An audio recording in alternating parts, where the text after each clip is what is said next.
The Cowboys' Amari Cooper is the 6th-ranked receiver with a 93 ranking overall. Meanwhile, Cleveland's Odell Beckham Jr. boasts the highest ranking in ball carrier vision with a 91 rating overall.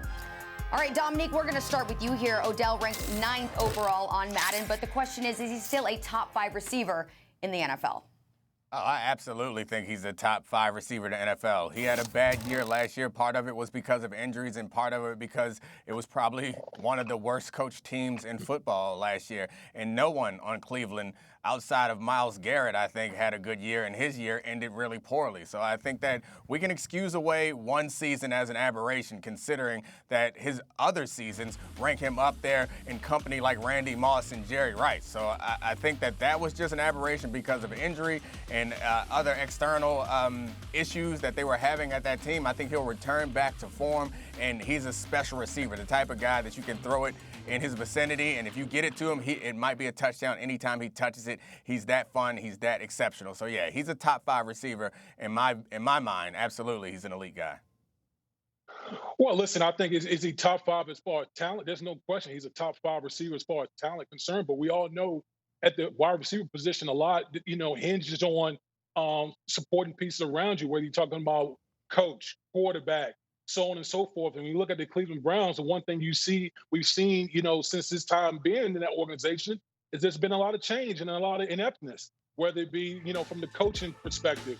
Now they coming in with a new coach in Kevin Stefanski. We don't know, he's a rookie coach. We don't know how that's going to translate. We've seen with Baker Mayfield coming off, his worst season as a pro, throwing 21 interceptions, very shaky, production from the quarterback situation. So, listen, there's no disputing Odell Beckham Jr.'s talent and his explosiveness. But for me, if I'm going to put a guy in my top 5 receivers, I need to see the talent. I need to see the production to go along with the talent. That's why Odell Beckham, to me, is outside of my top 5.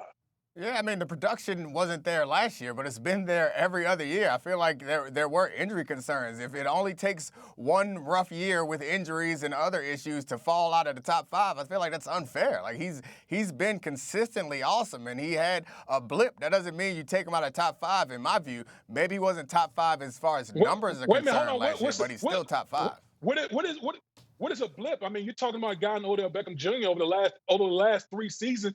He hasn't even gotten over 1,100 yards receiving. Okay, I know 1 year is a blip, but we're talking 3 years where he hasn't even gotten over 1,100 yards. And here's my thing: who would be in your top 5? Because I know damn well I'm not putting them ahead of Julio Jones, Michael Thomas, DeAndre Hopkins, Tyreek Hill, and for me and my money, give me Mike Evans. Okay, Mike Evans. Okay, that's where we differ. That's my 5.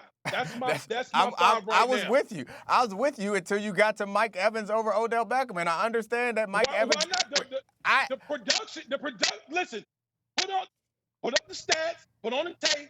You tell me who's been the more productive receiver over the past few years. We can Odell look, Beckham Jr. or Mike Evans. We can put up the stats, and you're probably right. But if you turn on the tape, I know that the better receiver, in my view, is Odell Beckham. The routes are sharp from Odell Beckham. The big plays are impressive from Odell Beckham. And Odell Beckham did it with Eli Manning, who was a quarterback who was at best kind of average and on the tail end of his career. I understand that Jameis Winston turns the ball over a good amount, but Jameis Winston's going to give you chances to make plays.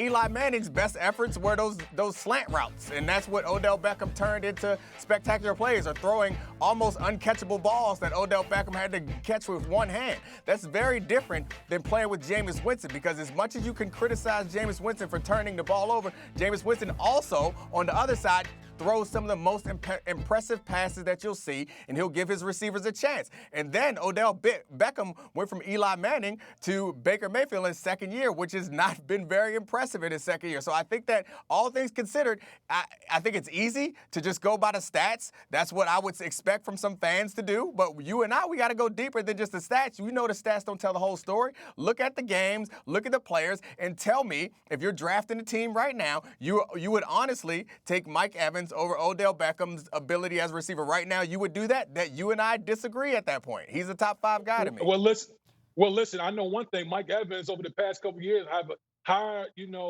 per reception average than Odell Beckham Jr. has. He hasn't even touched in his whole career. And we're talking with Jameis Winston here. like I said with Odell Beckham Jr., the talent is there. There's no question. But when you've had 3 straight years where you haven't even cracked 1,100 yards, it starts to become a trend here. So I believe in the talent, but unless you put it all together, and it goes back to my point that I made initially, a lot of what hinges on great wide receivers is what's going on around them. And what we have with the Cleveland Browns right now is a big unknown. Rookie head coach, a quarterback trying to bounce back off a disastrous year. So we don't know what the type of production that Odell Beckham Jr. is going to even get from his quarterback. So I'm more confident in having a guy in Mike Evans, who, oh, by the way, is going to have Tom Brady as his quarterback, who to me has better production over the past few years than Odell Beckham Jr. You might be right. If the question is production, I think that I might lean in your direction. But the question is who is better. I think the other guy that we have right down there below us in Amari Cooper is an example of being a good wide receiver in a bad situation out in Oakland. And then he goes to a good situation. All of a sudden, his numbers explode. So it doesn't mean that he wasn't good before. It means that things around him were not perfect. I think the same thing could be said for Odell Beckham. And you saw when Amari went to Dallas, all of a sudden Dallas got better and Amari got better. I think we can have a similar situation with Odell right now. I know we have a similar situation in Odell in Cleveland, is that the things surrounding him is what was holding him back, because we saw what he was when he was in a different situation, and not that those things were great. And you keep saying Jameis Winston like that's a bad thing. Jameis Winston isn't terrible. Jameis Winston is erratic. Like, Jameis Winston isn't like all the time bad or all the time mediocre. Jameis Winston is great, and then he's really bad. And sometimes when you're a receiver, interceptions don't go on your resume. So when Jameis Winston is great, Mike Evans is allowed to be great. When Jameis Winston is bad, it doesn't really impact Mike Evans' statistics. So I think that having Jameis Winston at a quarterback helps you as far as your stats are concerned. Thanks for watching ESPN on YouTube. For live streaming, sports, and premium content, subscribe to ESPN+.